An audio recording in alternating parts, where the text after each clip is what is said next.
Hey, what's up, guys? This is Typhon Alpha.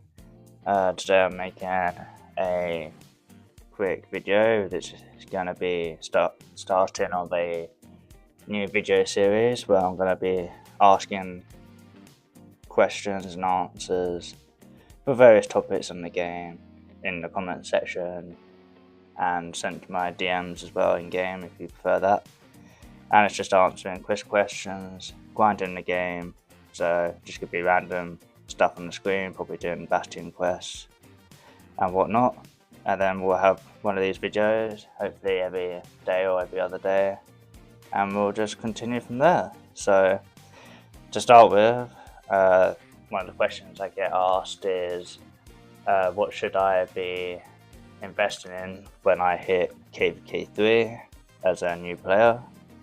And I think obviously when you start in KVK3 you get one of each of the wheels except the leadership wheel, and that includes in the order of cavalry, infantry, and then archers. The archers comes after all the fighting towards the end of KVK3, so I wouldn't try to aim for being an archer player if you're new to the game. Obviously you would need to work on a cavalry or infantry march ideally to start with, and I think your best bet, depending on how many gold sculptures you have, is probably going to be a Nevsky drone for cavalry, or a Huo Nevsky, or Huo drone. So one of those three commanders for just in time for your ruin auto fights in KVK3. And then for infantry, I'd probably be working on your Luce, and if you have an Alex from KVK2, then you can pair that perfectly with Alex. Alternatively, if you want to go for a higher damage infantry march and you want to be an infantry player, you would go for a Luce with William Wallace. Alternatively, you could go for infantry MG and you could pair up Gorgo as well, but Luce Gorgo is quite squishy, so I wouldn't necessarily, and it's very slow. And then the next question is, how many marches should I be running in the open field? And obviously this is going to come mainly down to your equipment. So depending on your seeding, I would obviously recommend having your equipment at a good enough point. Infantry, you can build a march which is a lot more budget friendly, as compared to the other marches in my opinion. You can pair like 2 legendary pieces and then you can use the blue shield and then purple pieces for the other pieces. Like rok's humidity, you'll be using that until the end game, until you become a lot more thorough in the game after like 5, 6, 7 KVKs. So for infantry, you'd be pairing the Hope Cloak, and then you'd get the infantry set helm, and then you would get either the gloves or the boots. Probably the gloves, because you can run Shearer's boots, which is a lot more like free to play friendly. And then you do the Gatekeeper's shield, rok's humidity, etc. For cavalry, you could run the Navarre's Control and Ash of the Dawn, which are very easy pieces to get in Crystal Keys. And then you can use the set helm and then the set chest. And then I can believe you can run the cav boots for the time being and a weapon, but you'd probably want to upgrade to the set boots straight after. And then the set weapon would be your last change. And then archers, they obviously have the full revival epic set, which is still pretty decent, but you do have a lot of attack on that set, so it's not the greatest.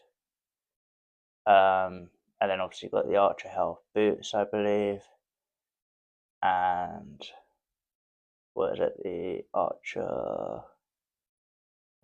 weapon as well. It's really nice. So you could probably get away with 4 epic set for archers and still run that in a low seed SOC KVK. And that's how I'd run that. And then another question I get asked as well is related to siege marches. So what's the best siege pairing? And I've seen that based on Mr. Siege, who is a lot more of a specialist in this area. He's running Baybars, Baybars or whatever his name is, and Guard Armada, and that's the best siege pairing right now. Let me just double check on the naming for that.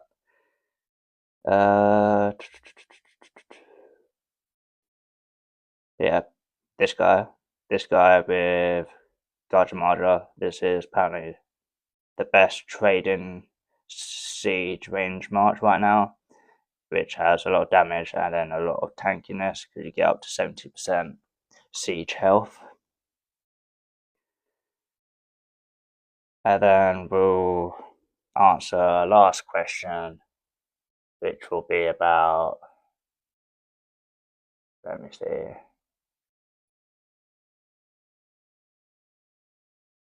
Oh yeah, the best ways to get crystals in your first SOC KVK. So one of the best ways to get crystals would be through rokQ, which unfortunately how the way it works is you get the easy mode when you go straight into SOC after the first Chronicles, and then you get the normal, I think it's about a week later, maybe before Pass 5 opens, and then hard difficulty doesn't come until Kingsland opens, like 12 hours before, and then Nightmare and Hell comes like pretty much after KVK concluded, which isn't the most ideal. Yeah, so about that, guys, the doorbell went when I was trying to make a video. So as I was saying, rokQ is one of the best ways to get crystals. Obviously Barbing and Fort gives you a lot of crystals, and you can get extra crystals through your technology that you invest in to get extra crystals from barbing, bulb chaining and all that stuff. And then the other ways to get crystals would be through spending. So whenever a pass opens, you will have, let me see the value. Yeah, you'll have a Mountain Warfare bundle, which is this one on the left, which is better value than the Conqueror's Will for the amount of money you're spending. You also have a recharge, which goes up to 25k spent over 9 or 10 days, and you get an extra like million crystals through that. And then you've got, if I can open it, in the crystal mine, you have the crystal quest, which gives you a load of crystals every 5 levels. This advanced treasures is $12.99, and it gives you like a boatload of crystals, which I definitely recommend getting. And then you also have the premium crystal supply mine, which gives you more speed for your crystals from your crystal center, which is crystal mine. And then which will show you percentages there. So the 50% is the season supply. You get 60k extra crystals per day for logging in. And then the last way is through your bastion.